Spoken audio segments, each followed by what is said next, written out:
Hey guys, EDDBUD here. To ZOOMX or not to ZOOMX? That is the question. Today I want to discuss Nike's advertising for the forthcoming ZOOMX Invincible run.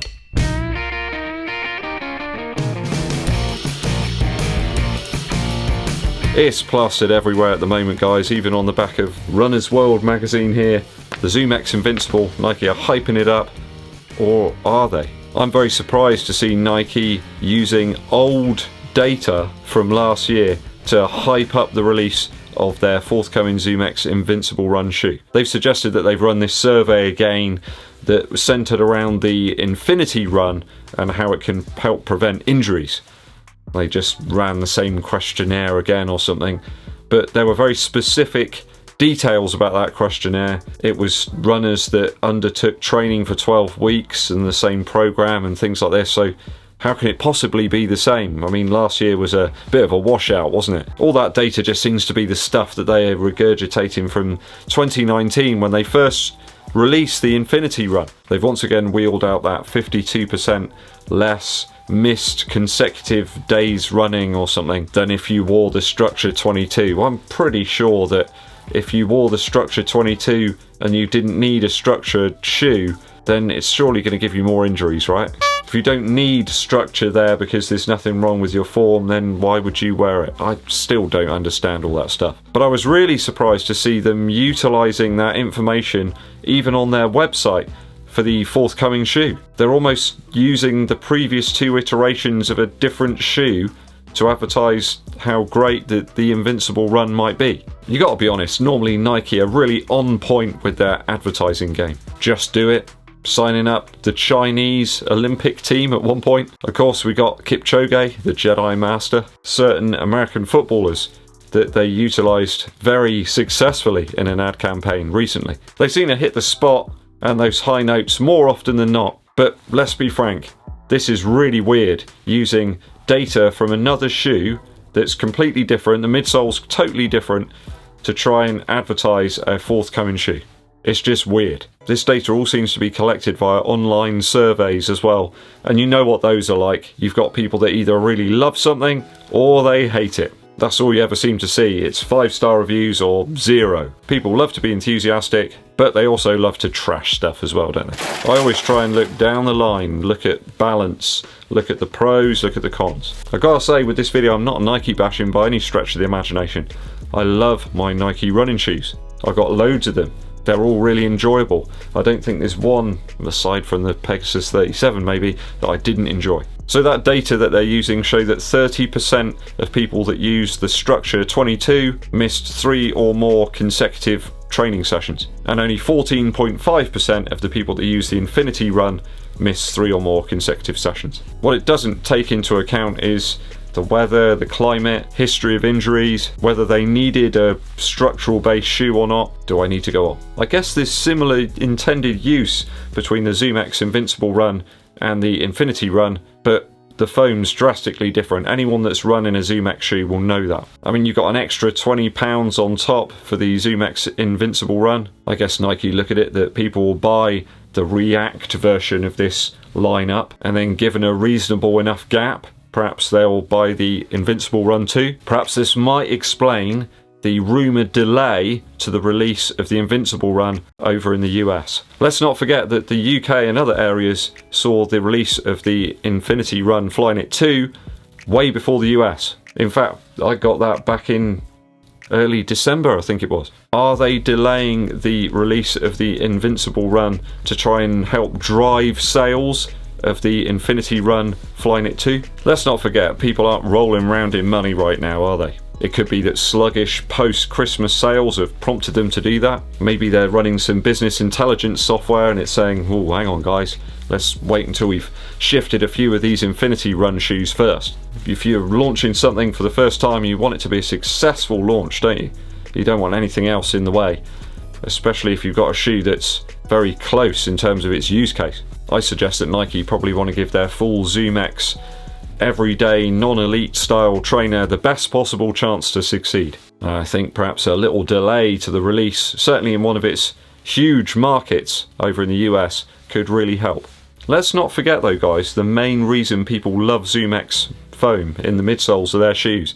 It's because it's so darn light. But hang on, what's this? Nike are advertising the ZOOMX Invincible Run over here in the UK for a size 10 at 314 grams. And if you have a look at the React Infinity Run Flyknit 2, it's 302 grams in a UK size 10. Really? What's taking up the weight? Is it the rubber perhaps on the bottom?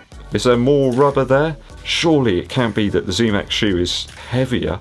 And also, what does this phrase mean? Testing shows that the Nike ZOOMX Invincible Run shows no statistically significant difference in the incidence of running related pain compared to the Infinity Run. And not even the second version. That seems to suggest they tested it against the first one. I'm really befuddled as to Nike's approach towards their product line right now. There always seemed to be parity and consideration to the other models in the line. You could see which one was intended for which purpose. That's gone. There were some standards there, at least some sort of reasonable transparency. Now they're quoting shoes in a UK size 10?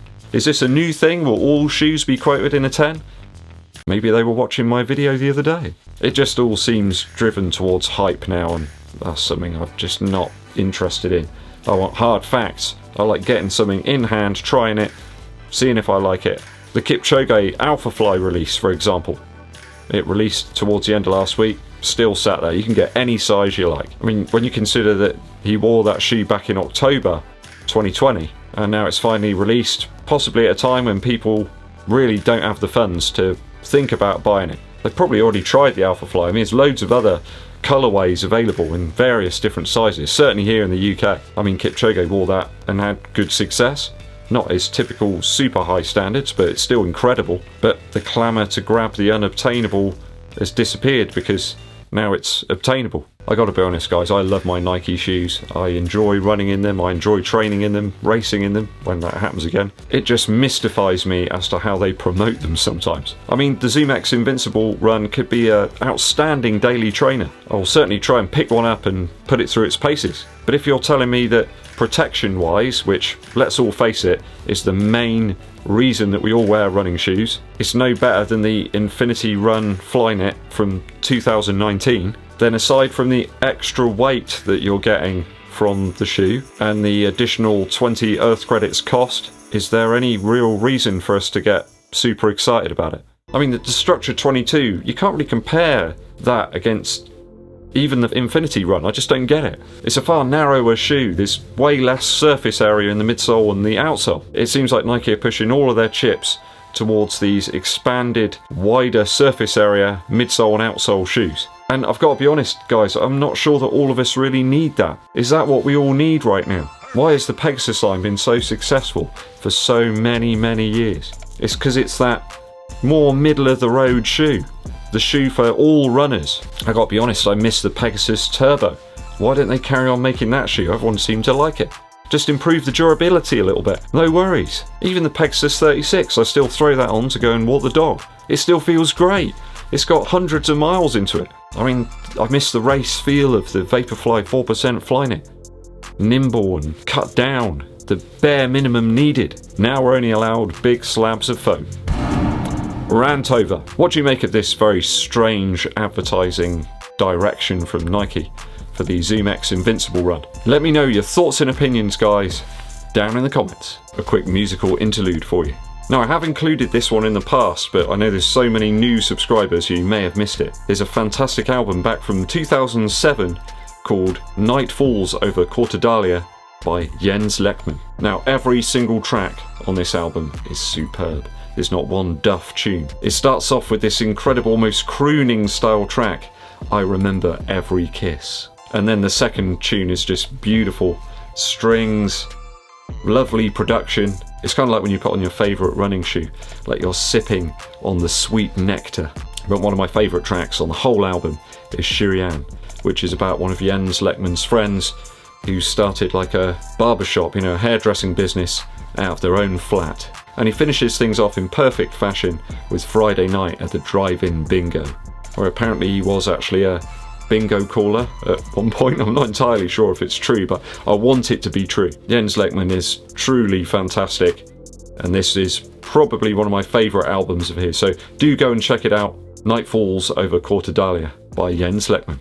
Okay guys, time for me to rock and roll out of here. If you haven't done so already, please hit that subscribe button and click the bell below for notifications of when I launch those new videos. And it really helps the channel out a huge amount if you give this video a thumbs up, like, and also share it with your running buddies. My name's EDDBUD, and I'll be seeing you